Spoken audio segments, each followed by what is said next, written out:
السلام علیکم ورحمت الله وبرکاته. حاتم اعصم ته یوه زړه ښځه ورغلله او د یوه موضوع په باره کې پوښتنه ځینې کړله. حاتم اعصم مخکې لقب اعصم نه و، اعصم یعنې کوڼ، دی په اصل کې کوڼ هم نه و.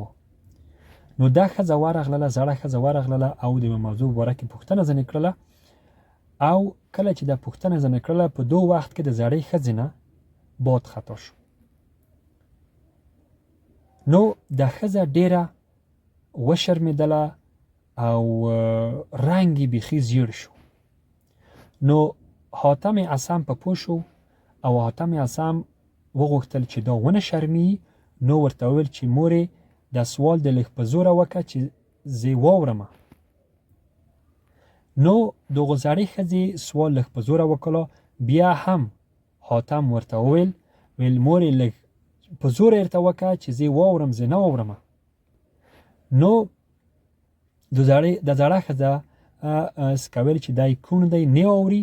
نو دا خوشحاله شوله چې والا هغه د ما نه پوه نه شو چې د ما نه باد خطا شو. نو ستی بیا هغه سوال په چیغو ورته وکړه او ده بیا هغه ځواب ورکړه. او حاتم اعصم ته کومه وخته پورې چې دغه زړه ښځه ژوندۍ وه، دغه وخته پورې د ځان په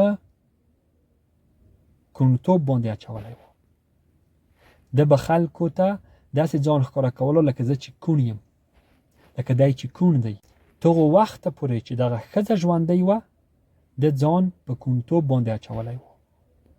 سبحان الله. وګورئ چې څومره ښه اخلاق دی د دو چې د یو چا عیب پټ کو، حتی چې هغه ونه شرمي. دوبره یعنی ښه اخلاق یې کړي دي. موږ تاسو نن که څوک عیب نه لري، عیبونه ورته جوړوو، تهمت په توړو، په مسلمان باندې، په مؤمن باندې. انما المؤمنون اخوه. الله سبحانه وتعالی وی ټول مؤمنان سورونه دي. المؤمنون كالرجل واحد. رسول الله صلی الله علیه وسلم وی مؤمنان لکه د یو جسد، د یو بدن په شکل دي.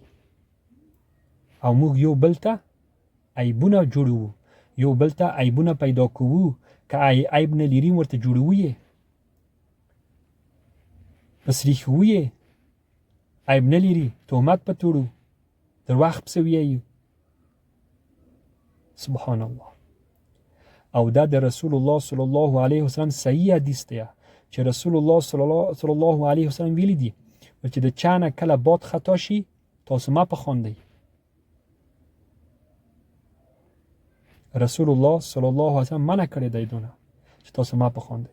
نو حاتم اعصم ځان کوڼ واچوله ته هغه وخته پورې چې دا ښځه ژوندۍ وه. الله اکبر. الله سبحانه وتعالی د موږ تاسو ته داسې اخلاق راکړو. موږ تاسو کله چې د یو مسلمان ورور عیب پټوو، الله سبحانه وتعالی د موږ تاسو عیبونه د قیامت په ورځ باندې پټوي.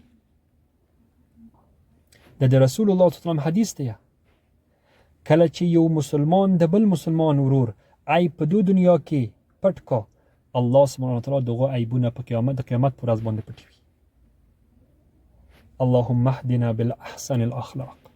الله سبحانه وتعالی د موږ ته ښه اخلاق راکړه. اللهم احسنت خلقي فاحسن خلقي. یا الله زه د ګلالۍ پیدا کړی یم، د ما خلق د ډیر ګلالۍ کړی دی، نو د ما اخلاق هم ګلالي که. دا دعا ده چې رسول الله صلی الله علیه وسلم بکړله د اخلاق د خاطره. اللهم انا نعوذ بك من منكرات الاخلاق. اللهم انا نعوذ بك من منكرات الاخلاق. یا الله موږ د منکر اخلاقونه، د بد اخلاقونه وساتې یا الله.